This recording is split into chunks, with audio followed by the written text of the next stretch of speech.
নমস্কাৰ আপোনালোকক পুনৰবাৰ ইজি টু ষ্টাডি চেনেলৰ অন্য এটি ভিডিঅ'লৈ আপোনালোকক স্বাগতম জনাইছোঁ আজিৰ ভিডিঅ'টিৰ প্ৰথমটো কোৱেশ্চন হৈছে জ্ঞানপীঠ বঁটা বিজয়ী প্ৰথম সাহিত্যিকজনৰ নাম কি অপচনৰ ভিতৰত শুদ্ধ উত্তৰটি হৈছে option number B G Shankar Kurup মনত ৰাখিব জ্ঞানপীঠ বঁটা বিজয়ী প্ৰথম সাহিত্যিকজন হৈছে G Shankar Kurup Next question টিত আছে সাহিত্য অকাডেমি বঁটাৰ প্ৰচলন কেতিয়াৰ পৰা হৈছিল সাহিত্য অকাডেমি বঁটাৰ প্ৰচলন কেতিয়াৰ পৰা হৈছিল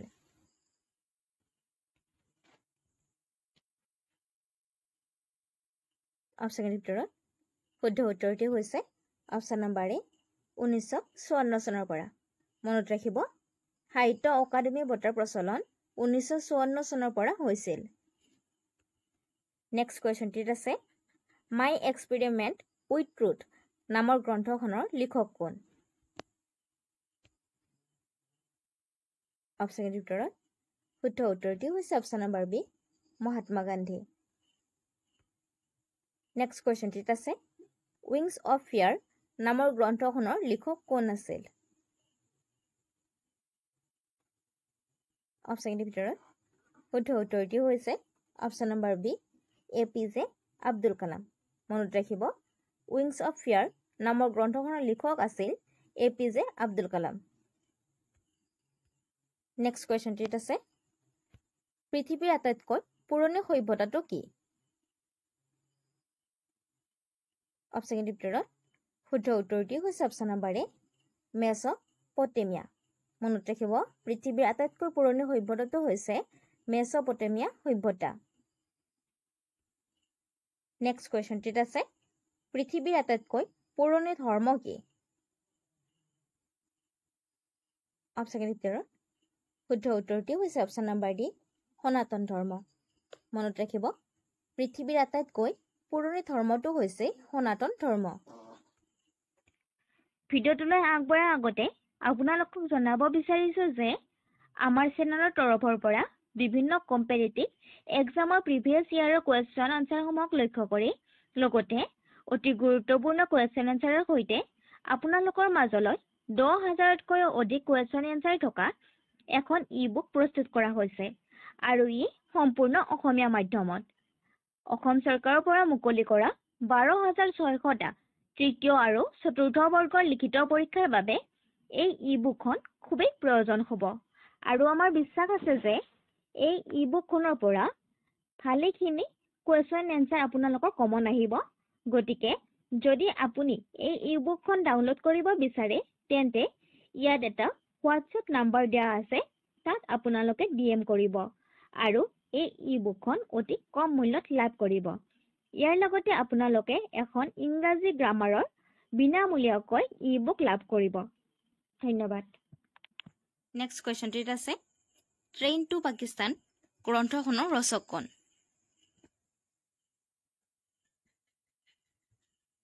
অপচনৰ ভিতৰত শুদ্ধ উত্তৰটি হৈছে অপচন নম্বৰ চি কুশৱন্ত সিং মনত ৰাখিব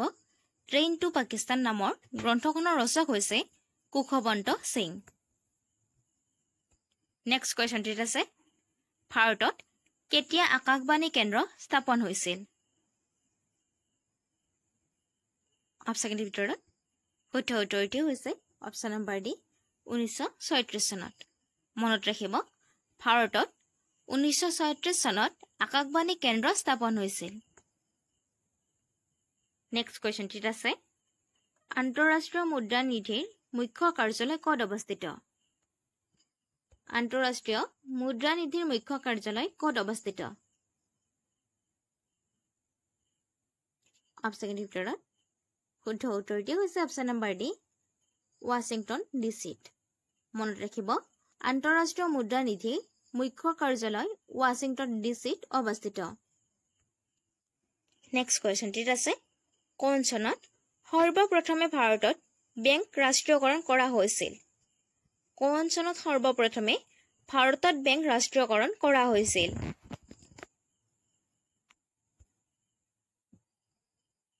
অপচনৰ ভিতৰত শুদ্ধ উত্তৰটি হৈছে অপচন নম্বৰ ডি 19 1969 চনত মনত ৰাখিব 1969 চনত সৰ্বপ্ৰথমে ভাৰতত বেংক ৰাষ্ট্ৰীয়কৰণ কৰা হৈছিল নেক্সট কোৱেশ্চনটিত আছে 1969 চনত কিমানটা বেংক ৰাষ্ট্ৰীয়কৰণ কৰা হৈছিল অপচন ভিতৰত শুদ্ধ উত্তৰটি হৈছে অপচন নম্বৰ বি 14টা মনত ৰাখিব 1969 চনত 14টা বেংক ৰাষ্ট্ৰীয়কৰণ কৰা হৈছিল নেক্সট কোৱেশ্চনটিত আছে কোন চনত দ্বিতীয়বাৰৰ বাবে ভাৰতত বেংক ৰাষ্ট্ৰীয়কৰণ কৰা হৈছিল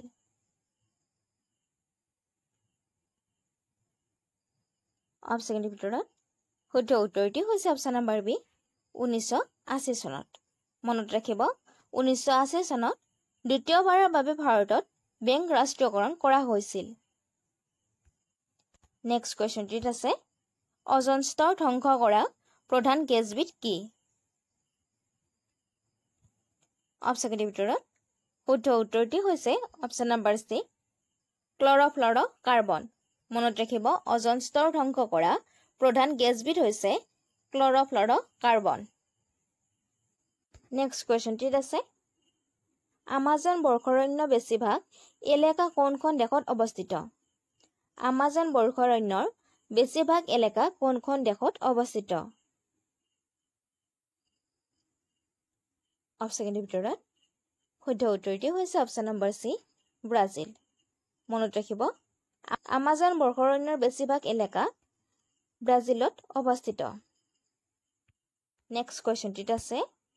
সৰ্বাধিক অৰণ্য থকা ভাৰতৰ ৰাজ্যখনৰ নাম কি অপচন ভিতৰত শুদ্ধ উত্তৰটি হৈছে অপচন নম্বৰ ডি মধ্যপ্ৰদেশ মনত ৰাখিব সৰ্বাধিক অৰণ্য থকা ভাৰতৰ ৰাজ্যখন হৈছে মধ্যপ্ৰদেশ নেক্সট কোৱেশ্চনটিত আছে ভাস্কৰ দা গামাই কিমান চনত ভাৰত আৱিষ্কাৰ কৰিছিল ভাস্কৰ দা গামাই কিমান চনত ভাৰত আৱিষ্কাৰ কৰিছিল অপচন ভিতৰত শুদ্ধ উত্তৰটি হৈছে অপচন নম্বৰ বি 1498 চনত মনত ৰাখিব ভাস্কৰ দা গামাই 1498 চনত ভাৰত আৱিষ্কাৰ কৰিছিল ইয়াৰ লগতে আপোনালোকে মনত ৰাখিব কেতিয়াবা হয়তো কোৱেশ্চনটো এনেকুৱা আহিব পাৰে যে ভাৰত কোনে আৱিষ্কাৰ কৰিছিল তেন্তে এনসাৰটো হৈ যাব ভাস্কৰ দা গামা নেক্সট কোৱেশ্চনটিত আছে ৰাষ্ট্ৰসংঘৰ মানৱ অধিকাৰ পৰিষদ কোন চনত গঠন কৰা হৈছিল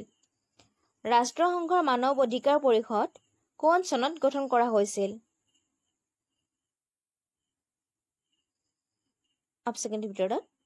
শুদ্ধ উত্তৰটি হৈছে অপচন নম্বৰ বি 1946 চনত মনত ৰাখিব ৰাষ্ট্ৰসংঘৰ মানৱ অধিকাৰ পৰিষদ 1946 চনত গঠন কৰা হৈছিল নেক্সট কোৱেশ্চনটিত আছে আফগানিস্তানৰ ৰাজধানী কি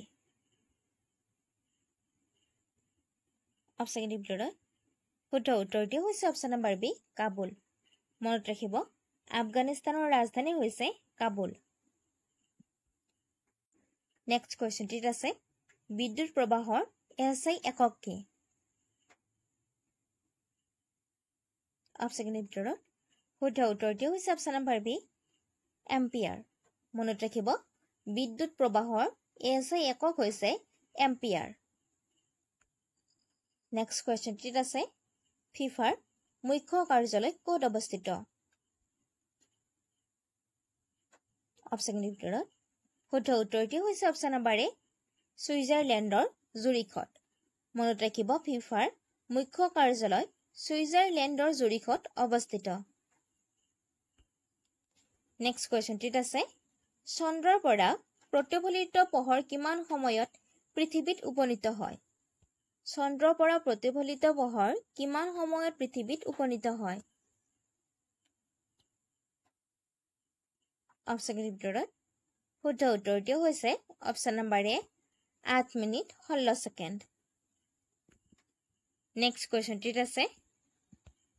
অসমৰ প্ৰথম মুছলমান আক্ৰমণকাৰী কোন আছিল অসমৰ প্ৰথম মুছলমান আক্ৰমণকাৰী কোন আছিল অপচন ভিতৰত শুদ্ধ উত্তৰটি হৈছে অপচন নম্বৰ খ বখতিয়াৰ খিলিজি নেক্সট কুৱেশ্যনটিত আছে কোন চনত ভাৰতত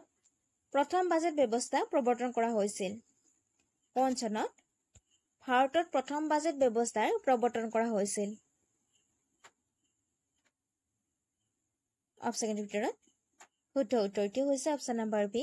1860 চনত মনত ৰাখিব 1860 চনত ভাৰতত প্ৰথম বাজেট ব্যৱস্থা প্ৰৱৰ্তন কৰা হৈছিল নেক্সট কুৱেশ্যনটিত আছে ভাৰতৰ ৰাষ্ট্ৰীয় পতাকাৰ দৈৰ্ঘ্য আৰু প্ৰস্থৰ অনুপাত কিমান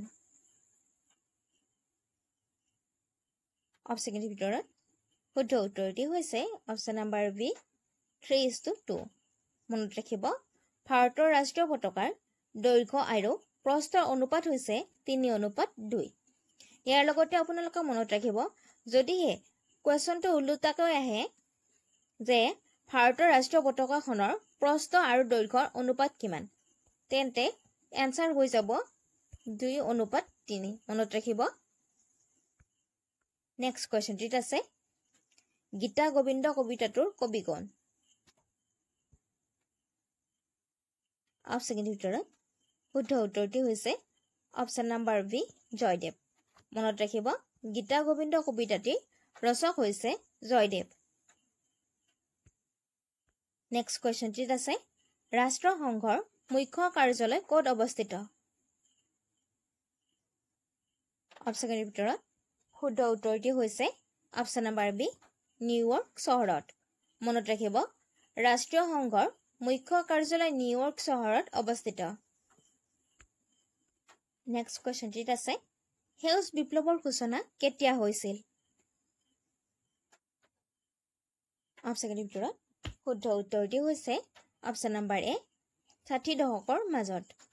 মনত ৰাখিব সেউজ বিপ্লৱৰ সূচনা 60 দশকৰ মাজত হৈছিল নেক্সট কুৱেশ্যনটিত আছে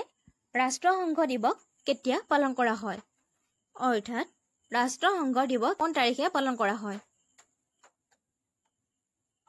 অপচনৰ ভিতৰত শুদ্ধ উত্তৰটি হৈছে অপচন নম্বৰ সি 24 অক্টোবৰত মনত ৰাখিব ৰাষ্ট্ৰসংঘ দিৱস 24 অক্টোবৰ তাৰিখে পালন কৰা হয় নেক্সট কুৱেশ্যনটিত আছে নাবাৰ্ড স্থাপন কৰা হৈছিল অৰ্থাৎ কিমান চনত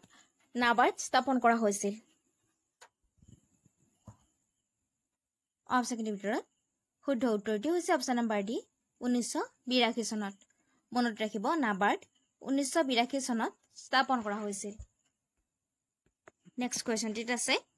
অসমৰ আটাইতকৈ প্ৰাচীন ৰজা কোন আছিল অপচনৰ ভিতৰত শুদ্ধ উত্তৰটি হৈছে অপচন নম্বৰ বি মহিৰংগ দানৱ